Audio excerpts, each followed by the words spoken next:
सब लोग, चाहे पति हो या परमेश्वर, कभी भी अपने इष्ट का अपमान नहीं सुनना चाहिए। सुनने वाले को पाप लगता है।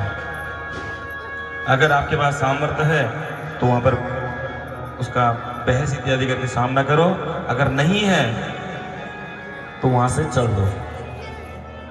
ये माता सती के प्रसंग से हमको सुनने को मिला। आगे चलकर फिर प्राचीन वरी की कथा सुनी। शिक्षा क्या मिली? किस किस ने सुनी प्राचीन वरी की कथा? बताइए, पता भी तो चलना चाहिए, याद है नहीं है? प्राचीन वरी की कथा किस किस ने सुनी थी? प्राचीन वरी वही थे जिनने कहा कि मैंने इतने यज्ञ अनुष्ठान कर दिए, कोई शायद आकाश के तारे गिन ले, कोई मनुष्य अपने सिर के बाल गिन ले, लेकिन मेरे यज्ञ अनुष्ठान को गिनकर कोई नहीं बता सकता है।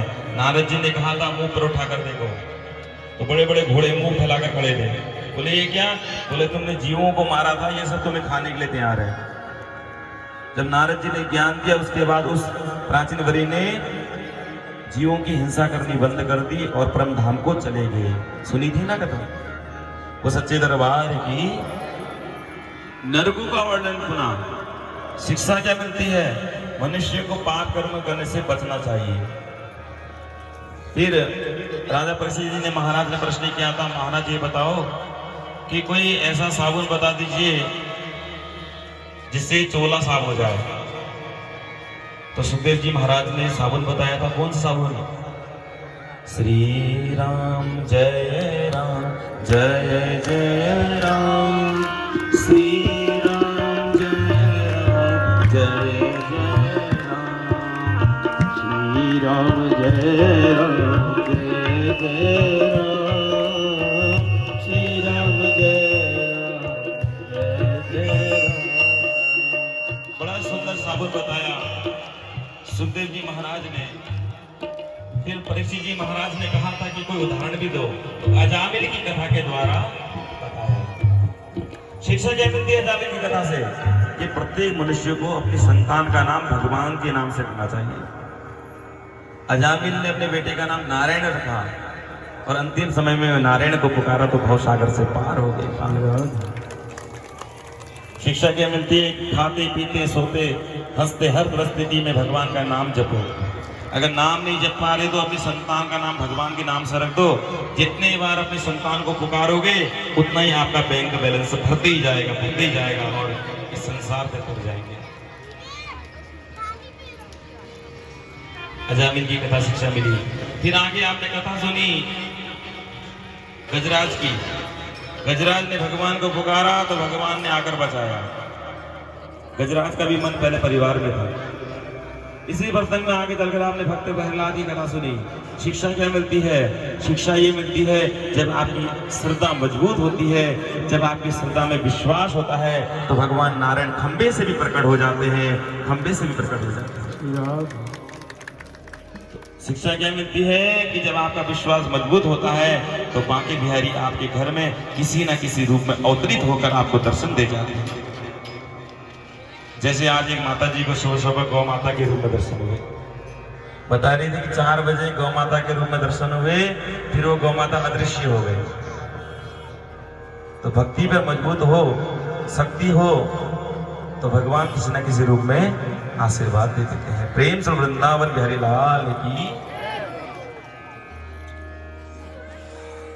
वही भगवान वाके बिहारी 33 करोड़ रूपों में गौ माता के रूप में आकर भक्तों को दर्शन देते हैं। कलयुग का यह चमत्कार साक्षात माता जी को यहाँ पर प्राप्त हुआ, जो रोज यहाँ सफाई करने आती माता जी। बता रही बोल वृंदावन बिहारी लाल की जय जय श्री राधे श्याम।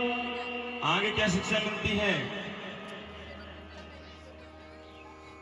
आगे वामन भगवान की कथा सुनी आपने और भगवान राम जी की कथा सुनी। अनेक सुंदर सुंदर प्रसंगों का आपने श्रवण किया। अमरीश जी महाराज की कथा सुनी। फिर आगे चलकर भगवान श्री कृष्ण का जन्मोत्सव मनाया। क्या शिक्षा मिलती है? कि भगवान की उत्सव में बढ़ चढ़कर भाग लेना चाहिए। माखन लीला, कृष्ण लीला, गोपी चीर वस्त्र हरण लीला। शिक्षा क्या मिलती है? कि मनुष्य को बिना वस्त्र के कभी भी जल में स्नान नहीं करना चाहिए, वरुण देव का अपमान हो जाता है। इसी के प्रसंग आगे चलकर भगवान की 16,108 रानी के साथ उत्सव मनाया और सुदामा जी का पवित्र चरित्र श्रवण किया। शिक्षा क्या मिलती है? भगवान ब्राह्मण के पैर धो रहे हैं, यानी कि ब्राह्मण संसार में पूजनीय है, आदरणीय है, सम्मान्य है। जो ब्राह्मण देवताओं का सम्मान करता है, आदर करता है, उनकी अर्चना वंदना करता है, तो फिर भगवान द्वारिकाधीश उसके चरण धोने लग जाते हैं, उनके दीवाने हो जाते हैं।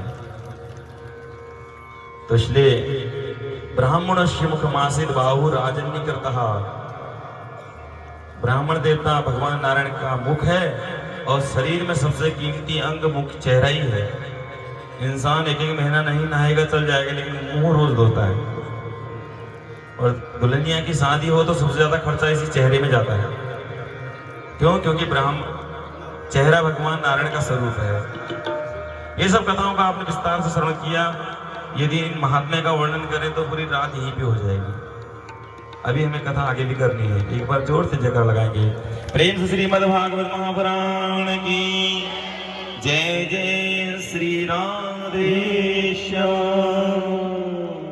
सज्जनों, बड़ा ही सौभाग्य का विषय